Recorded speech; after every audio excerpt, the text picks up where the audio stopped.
Imagine finding out that the life of a lonely orphan you've endured for years was actually a lie, only to realize that the truth is far more lethal. This is the chilling story of Lin Shiyi, a girl who thought she finally found her bloodline, but instead she found her executioners in the high-stakes world of the elite Zhang family. Being the biological daughter wasn't a blessing, it was a death sentence. Shi Yi spent her entire youth yearning for a family, dreaming of the day she'd finally belong. When the DNA results confirmed she was the long-lost heiress of the powerful Zhong Empire, she walked into that mansion with a heart full of hope, but the seat at the table was already taken.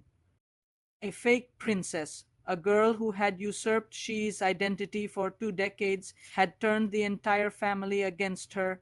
To her own parents, Shi was an embarrassment, a girl from the streets who couldn't match the grace of their adopted darling.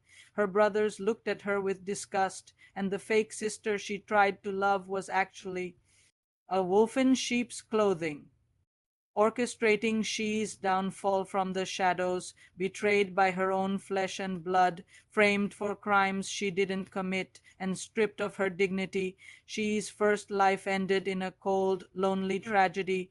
They thought they had buried her. They thought the problem was solved, but as her heart stopped, something dark and ancient flickered. To life, the negative emotion system was activated. In her final breath, Shi didn't pray for peace. She screamed for vengeance, and the universe listened. Time fractures.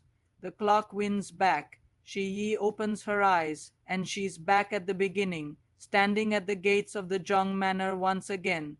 But the girl who wanted a hug is gone. In her place stands a woman who wants a throne and a few heads to roll. This time, she isn't playing by the rules of family loyalty.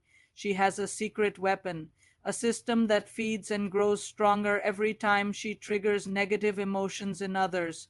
Their anger, their jealousy, their fear, it's all fuel for her rebirth. Watch as she meticulously dismantles the fake princess's carefully crafted reputation. She doesn't just defend herself. She attacks with a cold, calculated brilliance that leaves her enemies gasping for air. When the fake sister sheds crocodile tears, Shi smiles, knowing exactly how to turn the cameras around. When her brothers try to bully her into submission, she uses the system to expose their darkest secrets, watching their arrogance crumble into terror. She isn't looking for an apology anymore. She's looking for total annihilation. Every insult they threw at her in her past life is now a debt she is collecting with interest. Shi is no longer the victim of this story. She is the architect of their ruin. She's proving that when you push a kind soul to the brink of death, they don't just come back, they come back as the nightmare you can't escape. This is the ultimate game of survival. And Shi is playing for keeps. The Zhang family thought they could discard her like trash, but they were about to learn that the daughter they rejected is the only one powerful enough to burn their entire legacy to the ground. Get ready, because the real princess has returned, and she isn't here for the crown, she's here for the chaos.